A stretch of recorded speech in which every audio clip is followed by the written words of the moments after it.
Hello friends, આ સિઝનમાં સાંજ પડીને કંઈક ને કંઈક નવું જોઈતું હોય છે. તો આજનો આ નાસ્તો બનાવવા માટે મેં અડધી દૂધી લીધી છે અને એની છાલ ઉતારી લીધી છે. તો હવે આપણે એને ખમણી લઈશું. ત્યારબાદ ખાણીમાં આપણે 5 થી 6 લીલા મરચાં લઈશું. તો અહીં મેં તીખા મરચાં લીધા છે અને 8 એક લસણની કળી લઈશું અને આ બંને વસ્તુને ખાંડી લઈશું. હવે ખમણેલી દૂધીમાં લસણ મરચાંની પેસ્ટ એડ કરીશું. ત્યારબાદ 1 ચમચી હળદર, 1 ચમચી મરચું, અડધી ચમચી ગરમ મસાલો, 1 ચમચી ધાણાનો પાવડર, અડધી ચમચી અજમો, 2 થી 3 ચમચી જેટલા સફેદ તલ, સ્વાદ મુજબ મીઠું અને 2 થી 3 ચમચી જેટલી દળેલી ખાંડ એડ કરીશું.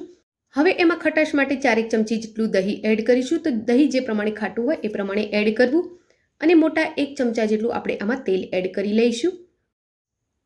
હવે આમાં અડધી વાટકી ચણાનો લોટ અને 1.5 વાટકી ઘઉંનો રૂટિંગનો લોટ લઈ લઈશું અને આનો ડો તૈયાર કરીશું. તો આમાં આપણે પાણી નાખવાનું નથી, બસ આ જ રીતે હાથ વડે મસળી એનો ડો તૈયાર કરવાનો છે.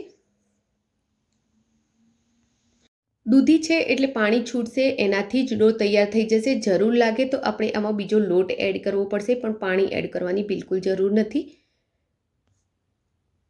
તો તમે જોઈ શકો છો પાણી નાખ્યા વગર પણ આપણો ડો એકદમ ઢીલો છે. તો થોડો એમાં કોરો લોટ એડ કરીશું અને એનો ડો તૈયાર કરી લઈશું. એનો ડો આપણે એકદમ સેમી સોફ્ટ રાખવાનો છે, એકદમ હાર્ડ નથી રાખવાનો.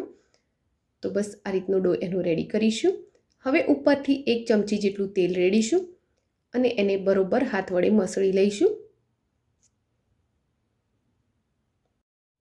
અને આ રીતે એનો ડો તૈયાર કરી લઈશું. આ ડોને સેટ કરવા મૂકવાની બિલકુલ જરૂર નથી, કારણ કે આપણે આમાં દૂધી નાખી છે અને દૂધીના લીધે એમાં પાણી છૂટશે. તો તમે જોઈ શકો છો એકદમ સોફ્ટ ડો છે. તો હાથને સેજ તેલવાળા કરી એમાંથી લુઓ લઈ લઈશું. લુઆ ઉપર આ રીતે કોરો લોટ લઈ લઈશું અને એને વણી લઈશું. તો આપણે આને એકદમ પાતળો વણવાનો છે. તમે જોઈ શકો છો મેં એને એકદમ પાતળું વણી અને રેડી કર્યું છે. હવે ગેસ પર તવો મૂકી દઈશું અને તવાને સહેજ ઓઇલથી ગ્રીસ કરી લઈશું. વણી અને તૈયાર કરેલા આ થેપલાને તવીમાં લઈ લઈશું અને એને આ રીતે શેકાવા દઈશું. એક બાજુથી સહેજ શેકાઈ જાય એટલે આપણે એને પલટાવી લઈશું અને બીજી સાઈડેથી એને શેકાવા દઈશું. પછી એના ઉપર 1 ચમચી જેટલું તેલ નાખીશું અને એને પલટાવી લઈશું. તો આ રીતે એને 2-4 વાર પલટાવી અને બંને સાઈડથી સરસ ચડવી લેવાના છે. તો આ રીતે બનાવતા દૂધીના થેપલા એકદમ સોફ્ટ બને છે. તમારે એને મુસાફરીમાં લઈ જવા હોય તો પણ એકદમ સોફ્ટ રહે છે. હવે આપણું આ થેપલું રેડી થઈ ગયું છે. તો આ રીતે આપણે બીજા થેપલા પણ રેડી કરી લઈશું. ખાવામાં એકદમ સોફ્ટ પોચા રૂ જેવા અને સ્વાદિષ્ટ આ થેપલા આપણા રેડી છે.